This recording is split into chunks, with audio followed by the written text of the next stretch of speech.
네, 오늘 전반적으로 우주, 인터넷, 게임 이쪽을 전반적으로 커버하시는 분이 계신데요. 바로 정희윤 유진투자증권 연구원입니다. 모셨는데 좀 궁금한 부분 잘 여쭤보도록 하겠습니다. 안녕하세요. 안녕하십니까? 네, 오래간만에 오셨는데 네.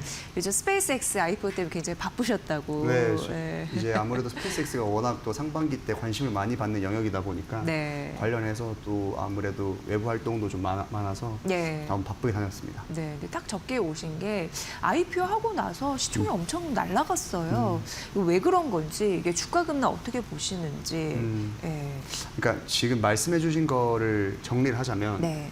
이제 정확히 얘기하면 스페이스X가 이제 공모가 자체가 $135 정도에 책정이 됐어요. 근데 네. 이제 $135라고 하는 거는 시가총액으로 따지면 한 1.7조 달러로 볼 수 있는데 이제 시초가가 $150로 시작을 했습니다. 그리고 나서 이게 스페이스X가 한 상장 직후 한 이틀, 2거래일 동안 거의 20%씩 올랐어요. 그래서 한때는 아마존의 시가총액을 넘기도 할 그러니까요. 정도로 예. 주가가 많이 올랐다가 그 뒤로 이제 단기에 주가가 많이 빠진 상황인 거죠. 그래서 지금 사실 어느 정도는 예상됐던 건 스페이스X가 워낙 큰 기업이기도 하고 초기에 자금에 대한 흐름들이 많아질 것으로 여겨서 변동성이 굉장히 클 것이다라는 말씀은 누누이 제가 드렸었는데 아무래도 그 이제 상황이 이제 반영이 된 것 같고 크게 두 가지 정도를 말씀을 드릴 수 있을 것 같아요. 그러니까 올랐을 구간과 내렸을 구간을 이제 따로따로 살펴봤을 때 올랐던 구간은 아무래도 우주산업에 대한 이제 어떤 전 세계적인 관심도 그리고 추가적으로 여러 기관들 입장에서 봤을 때 스페이스X가 상장 이후에 나스닥 지수 편입이라든지 각종 지수 편입이 예정되어 있다 보니까 그 지수 편입을 추종하기 위한 뭐 패시브 자금이라든지 이런 각종 흐름들이 많이 들어왔던 거고 또 초반에는 그런 자금들이 들어올 것이라는 기대감들이 또 많이 반영됐던 것도 있는 것 같습니다. 그래서 단기에 막 하루에 20%씩 오르는 막 그런 급등세를 보이다가 이제 최근 며칠간 이제 빠졌던 이유는 또 몇 가지를 짚어드리자면 첫 번째는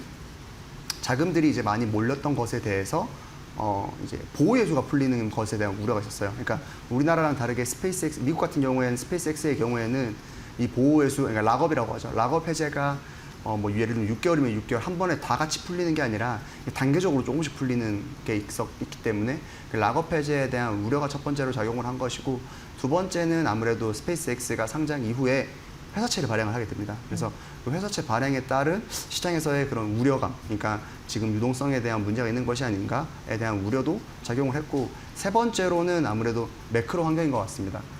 스페이스X 상장 전후로 해서 FOMC도 이제 열렸고 FOMC에서 또 어떤 금리가 동결되긴 했으나 좀 그런 매파적인 스탠스가 나오면서 아무래도 기술주인 스페이스X 입장에서는 좀 그런 부정적인 영향이 미치면서 좀 주가가 좀 하락한 것이 아닌가라고 보고 있습니다. 네, 정윤 연구원님께서 그 자금 조달 이슈를 말씀해 주시면서 회사채 발행 말씀해 주셨는데 정말 IPO 하자마자 열흘 만에 그 이슈가 나왔습니다. 네. 그래서 200억 달러 추진이었죠. 그런데 결과 보니까 한 900억 달러 모였고 네. 그러면 이제 발행이 성공한 거고 추가적으로 50억 달러 더 추가 증액했다는 걸로 알고 있는데 자금 조달에 대한 리스크는 우리가 어떤 시각으로 봐야 되는지 모르겠어요. 일단 회사채 발행을 했는데 수요는 성공을 한 네. 거잖아요. 예. 그 회사채 발행에 대해서도 좀 몇 가지 짚어드리자면 회사채 발행이 200억 달러 규모로 이제 모집을 했었고 성공적으로 이제 수요 예측에는 성공을 했는데 이제 여기에 대해서 시장에서 우려했던 바는 회사채 발행을 한다는 것의 의미가 아니 상장할 때 저 정도의 많은 대규모 자금을 확보했는데도 회사채가 발행할 정도로 현금이 부족한가? 라고 생각하실 수가 있어요. 물론 뭐 그렇게도 해석할 수 있겠지만 제가 일단 바라보는 관점은 첫 번째는 이 회사채 발행을 왜 했는지를 살펴보면 기존의 스페이스X가 상장 직전에 기존에 있던 부채를 브릿지론으로 이제 대환을 합니다. 그러니까 그게 무슨 말이냐면 브릿지론 자체가 이자율은 낮은데 만기가 2027년으로 짧게 있거든요. 그래서 이번에 회사채 발행을 하는 거는 그 브릿지론을 이제 차환하는 과정에서 좀 발생이 됐다라는 것이 첫 번째고 두 번째는 스페이스X 입장에서 놓고 봤을 때 그러면 공모받은 자금을 바탕으로 그거를 이제 부채를 상환하면 되지 않느냐라고 관점을 갈 수 있는데 여기에서 스페이스X가 하고자 하는 바는 지금 어떤 흐름적인 놓고 봤을 때는 캐펙스 투자가 계속해서 높아지고 있어요. 예. 그러니까 그 말인즉슨 우리가 흔히들 스페이스X라고 생각을 했을 때는 우주 쪽에서 굉장히 많은 돈이 투입이 되고 자금이라든지 투자금이 많이 필요할 것으로 예상이 되고 있는데 사실 스페이스X가 오픈된 재무제표상에서 놓고 봤을 때는 어떤 우주 쪽에 대한 투자보다는 결국 AI 쪽에 대한 캐펙스가 훨씬 더 많이 들어간다는 게 증명이 됐거든요. 1분기 기준으로 놓고 봤을 때도 전체 캐펙스에서 77%가 AI 쪽에 투입이 됐습니다. 그러면 지금 자금 조달을 막대한 규모로 했을 때 이거를 이제 부채를 갚지 않고 부채를 상환하지 않고 그대로 부채는 살려두면서 차환을 하면서도 공모 자금을 유지하고 있는 이유는 그만큼 AI에 대한 캐펙스를 더욱더 늘려간다라고 하는 그런 방향성을 보여준 것이 아닌가라고 관측하고 있습니다. 네. 그러니까 AI 캐펙스가 생산 능력을 지속적으로 늘리는 거에 대해서는 사실 시장에서는 어느 정도 또 요구하는 바이잖아요. 그래야지 성장에 대한 투자를 계속 하는지 지켜보니까 거기에 따른 파장 이런 부분 앞으로 계산할 거리는 좀 있는 것 같습니다. 네. 그리고 여기에 경쟁사라고 해야 될까요? 이제 블루 오리진, 그러니까 아마존 창업자, 네. 제프 베이조스의 우주 기업이다 이렇게 생각하면 되는데 거기에 이제 대형 로켓 이름이 뭐였죠? 그 뉴글렌? 네. 이게 안 됐잖아요. 네. 그 발사 뭐라고 할까 시험 중 이제 폭발했다라는 뉴스가 있었는데 이거에 대한 파장 어떻게 또 연결해 볼 수 있을까요? 그러니까 이제 뉴글렌이 테스트 도중에 발사대에서 폭발을 했거든요. 근데 사실 로켓 자체가 뭐 폭발하거나 이런 일은 막 엄청 희귀하거나 그런 일은 아닌데 문제는 발사대에서 시험 도중에 폭발을 해버려서 발사대 자체가 훼손이 심각하게 갔습니다. 그러다 보니 이게 로켓이야 다시 만들면 되는데 발사대는 다시 만드는데 엄청나게 많은 기간이 걸리거든요. 예. 그러니까 거기에서 이제 우려가 될 수 있는 부분은 저는 크게 3가지 정도로 보고 있는데 첫 번째는 블루 오리진이 발사를 해서 구축을 하고자 했던 게 바로 아마존의 위성통신망이었습니다. 레오라고 하는 위성통신망인데 그 레오라는 위성통신망을 제 타임라인에 구축을 하기 위해서는 뉴글렌의 발사가 전제가 됐어야 됐어요. 그런데 이번에 그 폭발 사고로 인해서 사실상 뉴글렌의 발사 재개 시점은 내년도 정도로 보는 게 합리적이거든요. 그러니까 최소 1년 정도는 걸린다라고 보고 있기 때문에 그 동안에 어떻게 보면 아마존의 그런 위성통신망을 구축하는 데 있어서 딜레이가 있을 수 있는 것이 첫 번째이고 두 번째는 아르테미스 프로젝트도 차질이 날 수가 있습니다.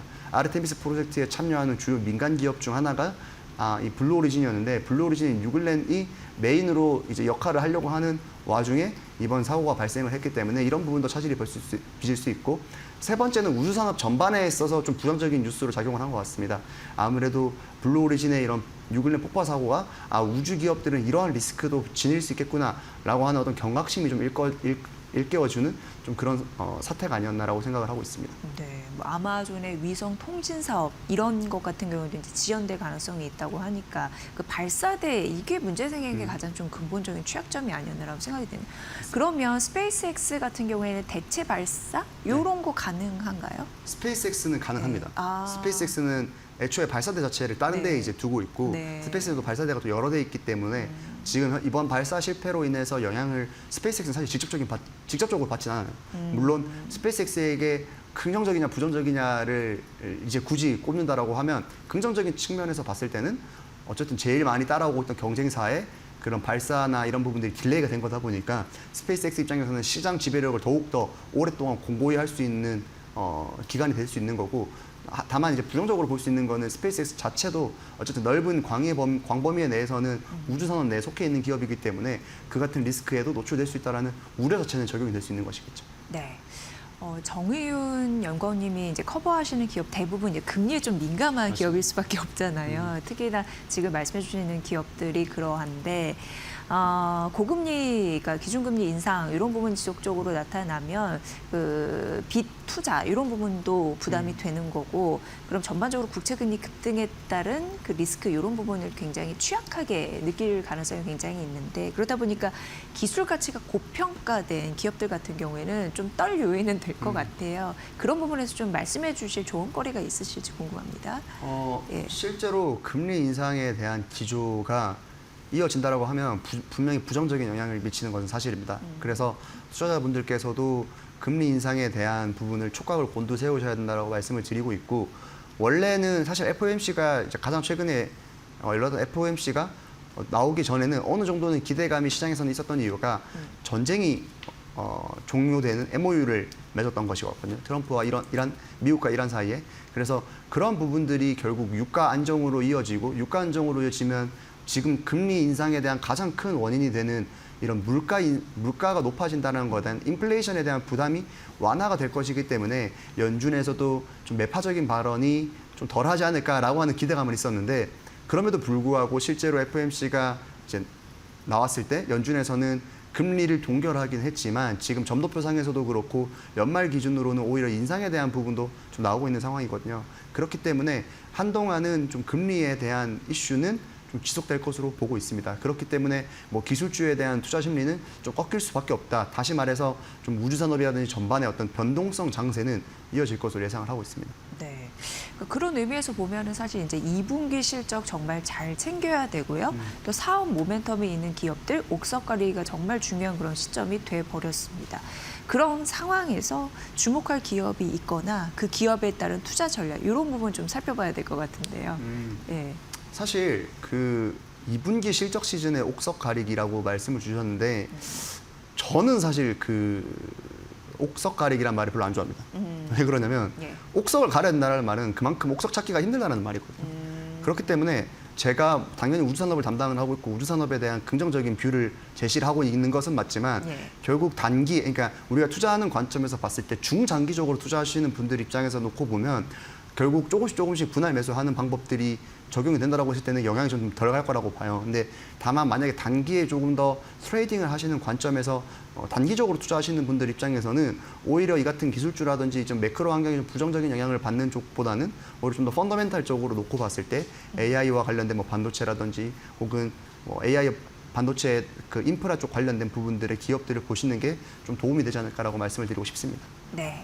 또 게임주 같은 경우에도 커버를 하시잖아요. 네. 근데 괜찮은 기업 있으면 좀 알려주세요.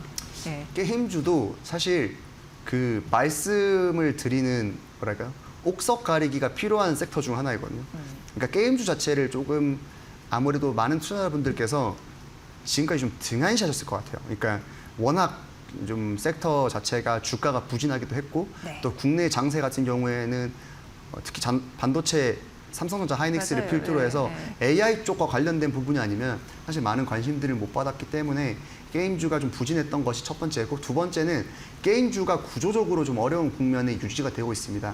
우리가 흔히들 게임주, 지금 국내 게임주에서 가장 큰 역할을 원래 했던 것이 바로 이제 모바일 게임 시장인데 모바일 게임 시장 같은 경우에는 코로나를 고점으로 해서 계속해서 꾸준히 좀 하향세를 이끌어오고 있거든요. 그래서 이제 주변에서 놓고 봤을 때도 예전에는 모바일 게임 하시는 분들이 많았는데 최근에는 뭐 유튜브 쇼츠라든지 인스타그램 뭐 릴스 같은 그런 숏폼들의 짧게 컨텐츠를 소비하는 부분들이 흐름이 대세가 되면서 게임을 하시는 분들의 비중 자체가 많이 줄어들었습니다.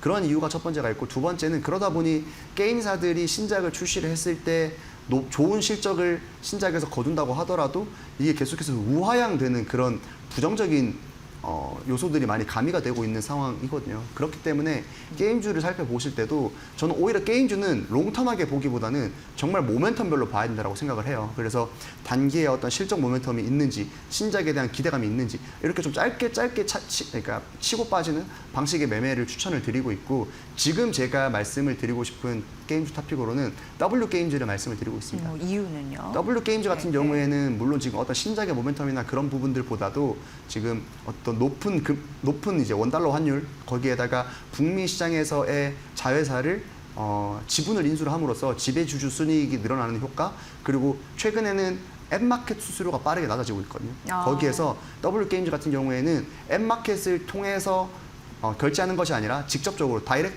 다이렉트로 결제를 함으로써 앱마켓 수수료를 많이 해서 낮추고 있습니다. 그리고 거기에다가 지금 최근 몇 년 동안 인수한 그런 컨텐츠 자회사들의 매출 성장세까지 더해질 것으로 보고 있기 때문에 W게임즈에 대한 긍정적인 시각을 말씀을 드리고 싶습니다. 네, 일단 게임주는 W게임즈다라고 말씀드리고 AI 투자에 대해서 말씀하셔서 그러는데 또 인터넷 그쪽 커버하시니까 네이버 카카오 최근 또 쏙 들어간 것 같기도 하고 뭔가 뭐 젠슨항 CEO와 이제 여러 가지 뭐 그런 협업 이슈 이런 부분들 기대했던 바가 있었는데 그런 건 뭐 잘 되고 있는 건지도 궁금하고 AI 전략에 대해서도 어떻게 보시는지 또 들어보도록 하겠습니다.